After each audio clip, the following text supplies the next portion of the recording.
Cine cine mini mini இந்த நிகழ்ச்சியில் இப்போ நான் உங்களுக்கு சொல்ல போகிறது மக்கள் திலகம் திரு எம்ஜிஆர் அவர்களை பற்றி. அதாவது நீங்கள் இதுவரை கேள்விப்படாத ஒரு அருமையான தகவலை நான் சொல்கிறேன். 1956 1956 எம்ஜிஆர் நடித்த 3 திரைப்படங்கள் ஒரே ஆண்டில் திரைக்கு வந்து 3 திரைப்படங்களும் 100 நாட்களுக்கு மேல் ஓடியிருக்கின்றன. யோசிச்சு பாருங்கள், எம்ஜிஆர் நடித்த படம் வந்து ஒரே வருஷத்தில் வந்து 3 films continuous successful movies super hits அப்படின்றது எவ்வளோ பெரிய விஷயம். இப்போ சாதாரணமாக ஒரு படம் வந்து அப்படி பெருசாக ஓடிட்டாலே மிகப்பெரிய அளவில் ஹிட்டு அப்படின்ற மாதிரி தலையில் வச்சு கொண்டாடி அப்படின்றதெல்லாம் நடந்துகிட்டு இருக்கு இல்லையா.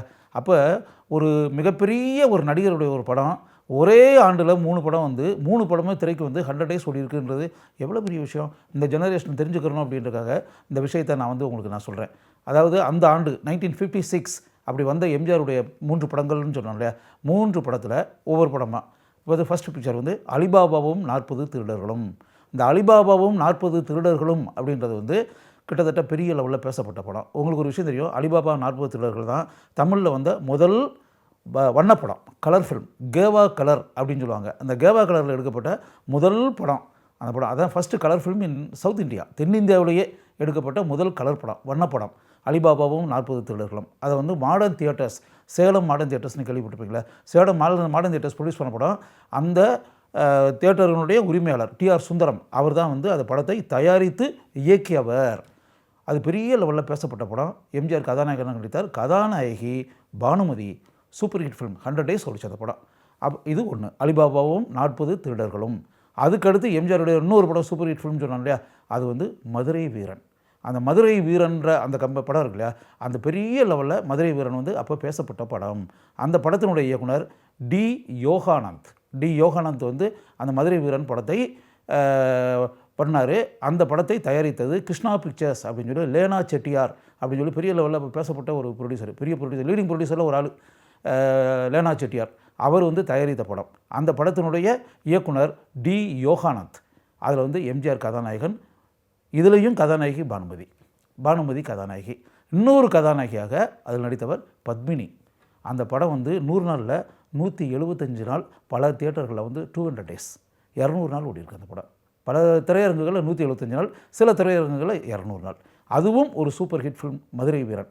அதாவது அந்த பீரியட் எப்படின்னா, அலிபாபா 40 திருடர்களை வந்து அநேகமாக அந்த காலகட்டத்தில் பார்க்காதவங்களே இருக்க மாட்டாங்க. அதே மாதிரி மதுரை வீரன் படத்தை பார்க்காதவங்களே இருக்க மாட்டாங்க. அந்த அளவுக்கு பெரிய அளவில் பேசப்பட்ட திரைப்படங்கள் இது ரெண்டும். அதுக்கடுத்து எம்ஜிஆருடைய one more super hit film தாய்க்கு பின் தாரம். அந்த படத்தை தயாரித்தவர் தேவர் ஃபிலிம்ஸ், சாண்டோ சின்னப்பா தேவர் வந்து தேவர் ஃபிலிம்ஸ் பேனரில் எடுக்கப்பட்ட முதல் படம். அவர் சினிமாவில் வந்து கலையுலக பயணத்தில் பிள்ளையார் சுழி அப்படின்வாங்களே, பிள்ளையார் சுழி அதில் தான் முதல்ல தேவர் ஃபிலிம்ஸ் சாண்டோ சின்னப்பா தேவர் பட்டார். எம்ஜிஆரும் அவரோட நண்பர் 2 பேரும் ஃப்ரெண்ட்ஸு. அப்படியே படம் பண்ணலாம் அப்படின்னும்போது எம்ஜிஆரை வந்து அப்படியே கதாநாயகனை வச்சு முதல் படமாக சாண்டோ சின்னப்பா தேவர் அந்த படத்தை தயாரித்தார். அவருடைய தம்பி MA திருமுகம் அவர் தான் அந்த படத்தினுடைய இயக்குனர். தாய்க்கு பின் தாரம், அதில் எம்ஜிஆர் கதாநாயகன், அந்த படத்தினுடைய கதாநாயகி பானுமதி. அந்த படமும் 100 days பிக்சர். அது வந்து கிட்டத்தட்ட ஒரு கிராமத்து பேக்ரவுண்டில் எடுக்கப்பட்ட ஆக்ஷன் கலந்த ஒரு குடும்ப கதை அப்படின்னு கூட சொல்லலாம். நிறையா வந்து என்டர்டெயின்மெண்ட் எலிமெண்ட்ஸ் அப்படின்ற பொழுதுபோக்கு காட்சிகள், ஆக்ஷன் சீன்ஸ், ஃபைட் இதெல்லாம் இருக்கக்கூடிய ஒரு படம் இது. அப்போ 1956 இப்போ வந்து சாதாரணமாக இப்போ இருக்கக்கூடிய கதாநாயகர்கள் வந்து எப்போது ஒரு படம் அப்படியே வெற்றி பெற்று அப்படின்னோட உடனே அந்த படம் இவ்வளோ ஓடிடுச்சு அப்படின்னு சொல்லிட்டு என்னுடைய சம்பளம் இனிமேல் இத்தனை கோடி அப்படின்ற பேட்டர்லாம் டிமாண்ட் பண்ணி அப்படின்ற விஷயங்கள்லாம் இன்றைக்கி நடந்துக்கிட்டு இருக்கு இல்லையா. அன்னைக்கு வந்து எம்ஜிஆர் வந்து அமைதியாக, எந்த வித ஆர்ப்பாட்டமும் இல்லாமல், எந்த விதமான ஆரவாரமும் இல்லாமல், எந்த விதமாக பந்தா அப்படின்லாம் அன்றைக்கி சொல்கிறாங்களே, அந்த மாதிரிலாம் எதையுமே வெளியே பண்ணாமல் அமைதியாக எம்ஜிஆர் வந்து அப்படியே 3 சூப்பர் ஹிட் ஃபிலிம்ஸில் நடித்து தன்னுடைய கலை பயணத்தை அப்படியே தொடர்ந்து நடத்திக்கிட்டே இருந்திருக்காரு. அப்படின்னு வரும்போது இன்றைக்கும் இப்போ இந்த ஜெனரேஷன் இருக்கா, நீங்கள் அப்படி இந்த படத்தெல்லாம் நீங்கள் இப்போ இன்றைக்கி நீங்கள் கேள்விப்பட்டுக்கிட்டு தானே இருக்கீங்க. எம்ஜிஆர் வந்து அலிபாபா 40 திருடர்கள்னு ஒரு படத்தில் நடித்தார், மதுரை வீரன் ஒரு படத்தில் நடித்தார், தாய்க்கு பின் தாரம்னு ஒரு படத்தில் நடித்தார். அப்படின்றது எல்லாருக்கும் அந்த படத்தினுடைய பேர்லேருந்து எல்லாமே எல்லாருக்குமே தெரியும் இல்லையா. அந்த அளவுக்கு பேசப்படக்கூடிய 3 சூப்பர் ஹிட் ஃபிலிம்ஸில் ஒரே ஆண்டில் எம்ஜிஆர் நடித்து மக்களுடைய உள்ளங்களில் வாழ்ந்திருக்கிறார் அப்படின்றத இன்றைக்கி இருக்கக்கூடிய தலைமுறை தெரிந்து கொள்ள வேண்டும் என்பதற்காக இதை நான் இங்கு பதிவு செய்கிறேன்.